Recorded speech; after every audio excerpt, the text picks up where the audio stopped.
Hello everyone, welcome back to my YouTube channel engineer Ajit sir.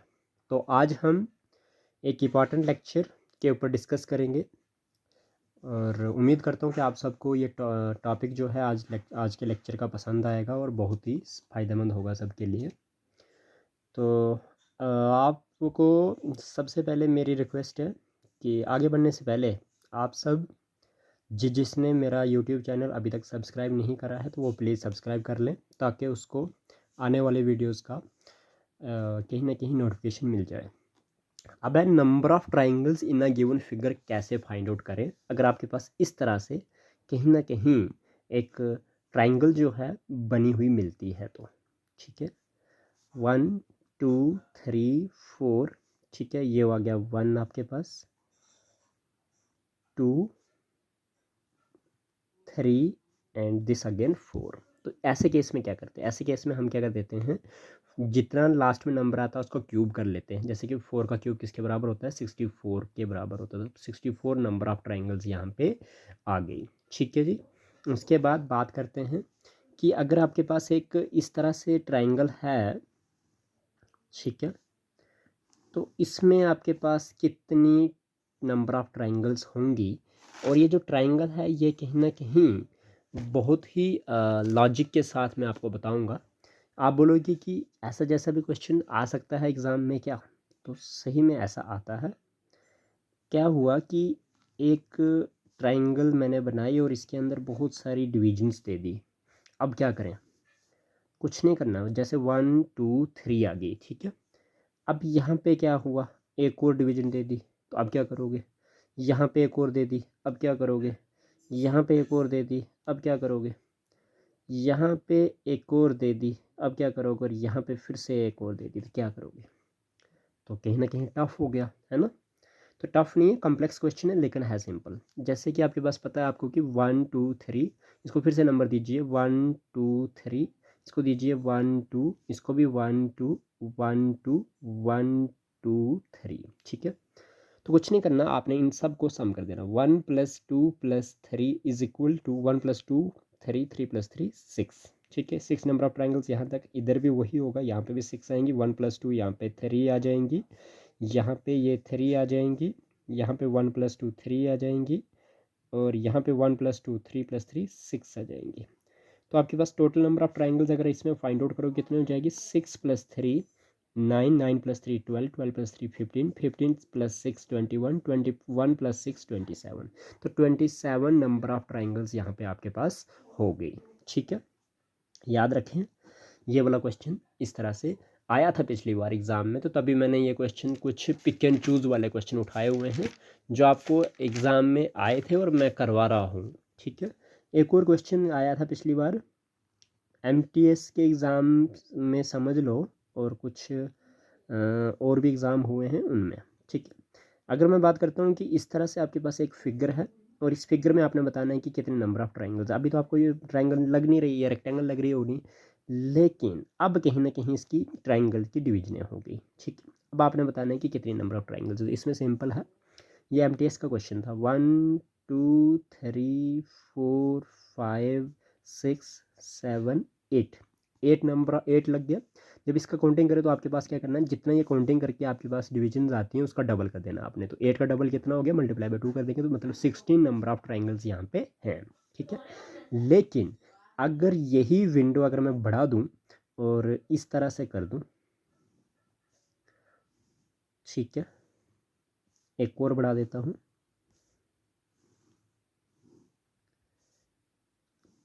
ठीक है, मतलब ये ऐसे समझ लो,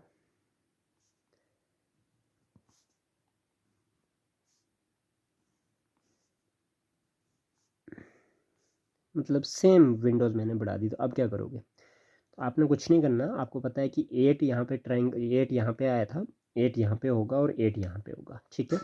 8 और 8 16, 16 और 8 24, 24 आ गया और डबल कर दो। तो 24 का डबल मीन्स आपके पास 24 मल्टीप्लाई बाई 2, और 2 4 ज़ार 8 होता है और 2 2 ज़ार 4 होता है। तो 48 ट्राइंगल्स यहाँ पे आ गई, ठीक है, इतनी बड़ी फिगर में। तो फिगर चाहे जितनी बड़ी क्यों ना हो, आपको एक ट्रिक याद रखनी है कि एक फिगर की वैल्यू अगर 8 आती है और उसको डबल कर दो, उतने नंबर ऑफ ट्राइंगल्स एक कहीं ना कहीं इस फिगर में होंगी। तो ये था ट्राइंगल्स के ऊपर। अभी बात करते हैं, बहुत ही इम्पॉर्टेंट मतलब क्वेश्चंस हैं।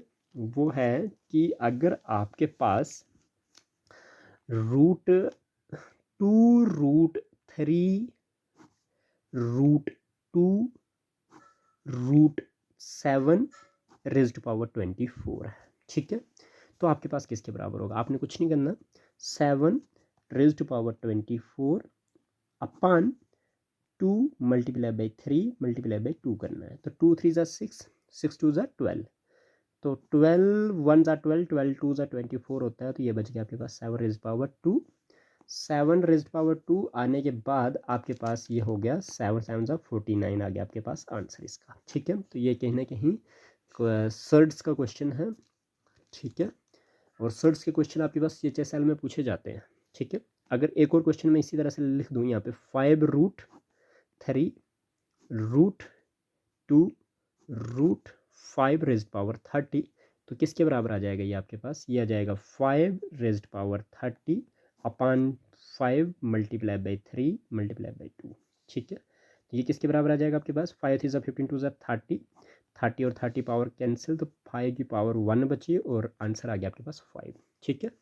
एक और क्वेश्चन आपके पास कि अगर रूट ऑफ 25% आपसे पूछा है तो आप लोग क्या बोलोगे? आप लोग बोलोगे 5% इसका आंसर है, लेकिन नहीं, ये इसका आंसर नहीं है। इसका आंसर क्या होगा? इसका आंसर होगा 25 अपान में 100, ठीक है। रूट लगा दीजिए, तो क्या हो जाएगा? 25 का रूट 5 होता है और 100 का रूट 10 होता है। परसेंट लगाना हमने इसमें साथ में, तो मतलब क्या हुआ? 5 अपान 10 मल्टीप्लाई बाई 100 कर देंगे, तो ये 0 और ये 0 कैंसिल, 5 10 ज़ार 50% आपका आंसर हुआ, ठीक है।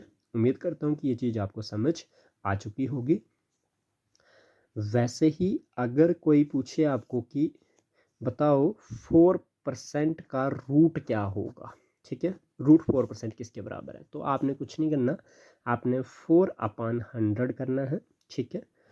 पावर लिख देनी है, ये रूट लगा देना है। 4 का रूट 2 आता है और 100 का रूट 10 आता है, ठीक है। उसके बाद आपके पास ये क्या हो जाएगा? मल्टीप्लाई बाई 100 कर दोगे आप, परसेंटेज कर रहे हैं, तो ये 0 और ये 0 कैंसिल, आपके पास 2 10 ज़ा 20% आ गया इसका आंसर। लेकिन करने वाले क्या करते हैं? वो सीधा बोलते हैं कि 2% इसका आंसर है, तो ऐसा नहीं है, ठीक है। 20% इसका आंसर था, ठीक है। उम्मीद करता हूँ कि ये वाला क्वेश्चन आपको समझ आ चुका होगा। अभी हम अगला जो टॉपिक डिस्कस करेंगे वो करेंगे कि और भी कुछ इम्पॉर्टेंट क्वेश्चंस हैं जो मैंने आज के लेक्चर के लिए तैयार करके रखे थे, और वो हैं जैसे कि what is the largest number which can divide 187 233 and 279 leaving the same remainder in each case. देखो ये इंपॉर्टेंट क्वेश्चन है, इस बार आए हुए थे एग्जाम्स में, तभी मैं आप लोगों के सामने ये लेके आया हूँ। इसमें ट्रिक क्या है? ट्रिक आपने डिफरेंस बिटवीन टू करना है, जैसे कि 186 87 233 के बीच में जो डिफरेंस है 46 का आ रहा है, और 233 और 279 के बीच में आपके पास 46 का डिफरेंस आ रहा है। फिर आपने 187 और 279 के बीच में डिफरेंस देखा तो 92 का आ रहा है।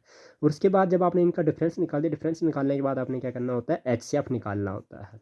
HCF के का ये जो डिफरेंस करके आपके पास आता है 46 46 और 92, तो आपको पता है कि HCF जो आएगा इन सब का वो आएगा 46। हाँ, अगर किसी को HCF नहीं निकालना आता है तो वो प्लीज़ वीडियो के कमेंट में लिख दे कि HCF के ऊपर भी लेक्चर लेके आओ, तो मैं लेके आ जाऊँगा। तो फिलहाल इसका आंसर इस तरह से है। अब इसी तरह से एक और क्वेश्चन कि what is the largest number that divided 827 1149 and 1310 to leave the remainder same remainder in the each case, ठीक है। मतलब क्या कहता है कि what is the largest number that divided 827 1149 and 1310 to leave the same remainder in each case. तो question ये है कि आपके पास ऐसा कौन सा सबसे बड़ा नंबर है जिसको जो क्या कर देता है, इन सबको डिवाइड करने पर कुछ सेम रिमाइंडर बचाता है। तो जैसे कि मैंने ऊपर ट्रिक बताई थी आपको कि डिफरेंस जो है वो निकालना आपने दो नंबर, जैसे 827 और 1149 के बीच में डिफरेंस आ रहा है 322 का, 1149 और 1310 के बीच में डिफरेंस आ रहा है 161 का, फिर आपके पास 827 और 1310 के बीच में डिफरेंस आ रहा है 483 का। तो आपके पास अगर मैं इन सब का HCF निकालता हूँ 322, 161 और 483 का, तो आपके पास HCF आता है 161। तो 161 एक सबसे लार्जेस्ट नंबर है जो डिवाइड करता है 827 को, 1149 को और एंड 1310 को। रिमाइंडर क्या रहता है, हर एक केस में सेम रहता है। तो याद रख लेना, ये क्वेश्चन इस तरह से है, ठीक है। अब कहीं ना कहीं मैंने क्या किया हुआ है, कुछ ट्रिक्स और भी लाई हुई हैं, जैसे कि एक और ट्रिक जैसे रेशो के ऊपर ट्रिक लाई है। रेशो के ऊपर ट्रिक क्या है, अगर आपके पास क्वेश्चन दिखता है कि if A is to B is equal to 5:4, B is to C is equal to 3:5, then आपके पास A is to B is to C किसके बराबर होगा। तो आपने कुछ नहीं करना, इसको नीचे के लिए मल्टीप्लाई कर दीजिए, 5 3 15 इज़ टू, अब इसको ऐसे कर दीजिए मल्टीप्लाई, 3 4 12 इज़ टू 4 5 20। तो ये आपका A is to B is to C का आंसर होगा। उम्मीद करता हूँ कि इस क्वेश्चन को समझ पाए होंगे। इसी तरह से मैंने अगला क्वेश्चन भी लाया हुआ है कि A इज़ टू B अगर आपके पास 3:4 के बराबर है, B इज़ टू C अगर आपके पास 5:6 के बराबर है, तो देन बताओ A is to B is to C किसके बराबर होगा। तो सिंपली हमने किया क्या कि 3 5 15 इज़ टू 5 4 20 इज़ टू 4 6 24। तो ये आ गया आपके पास A is to B is to C का आंसर, ठीक है। अभी आपके पास एक और क्वेश्चन, वो ये है कि अगर टाइम एंड वर्क के ऊपर ट्रिक कौन सी लगाते हैं। अगर कोई क्वेश्चन है आपके पास कि 20 मैन जो है वो 15 डेज में किसी काम को ख़त्म करते हैं, ठीक है, और 25 मैन जो हैं कितने दिन लगाएंगे उसी काम को ख़त्म करने के लिए। काम सेम है लेकिन 25 मैन कितने कितने दिन में लगाएंगे। तो आपने क्या करना है, आपने सिंपली 20 मल्टीप्लाई बाई कितने मैन कितने दिन लग रहे हैं 15 डिवाइडेड बाई कितने मैन लग रहे हैं अगली बार 25 लग रहे हैं, और कितने दिन लगेंगे वो आपको पता नहीं है। तो आपने क्या करना है 20 मल्टीप्लाई बाई 15 डिवाइड बाई 25 कर देना है, जितने मैन लगाए हैं आपने, और उतने मैन लगा के आपको कितना टाइम कितना दिन लगेगा वो निकालना है। तो आपने उससे डिवाइड कर दो, तो 5 4 25, 5 4 20 हो जाएगा, बचेगा आपके पास 5 1 5 5 3 15, तो 4 इंटू 3 करके तो 12। तो 12 डेज लगेंगे आपको उसी काम को ख़त्म करने के लिए अगर 20 मैन की जगह 25 मैन लगते हैं, ठीक है।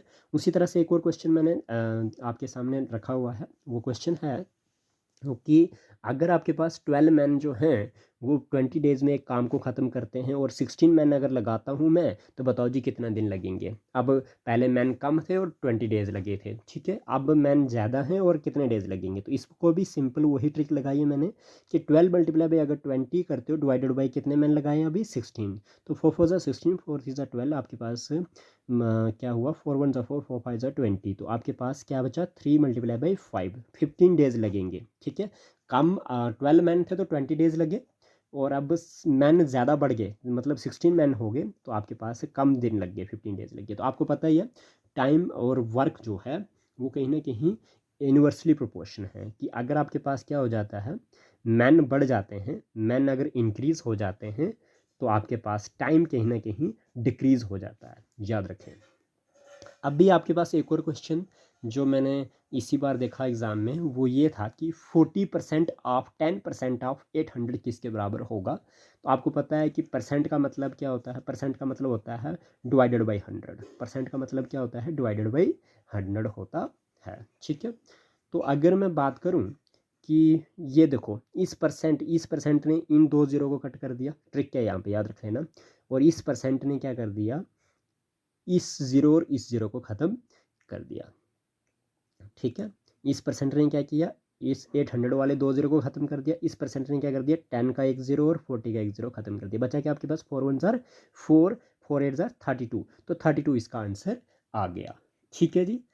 तो उम्मीद करता हूँ ये वीडियो आपको पसंद आई हो, और please keep sharing, keep subscribing and keep supporting. Thank you so much.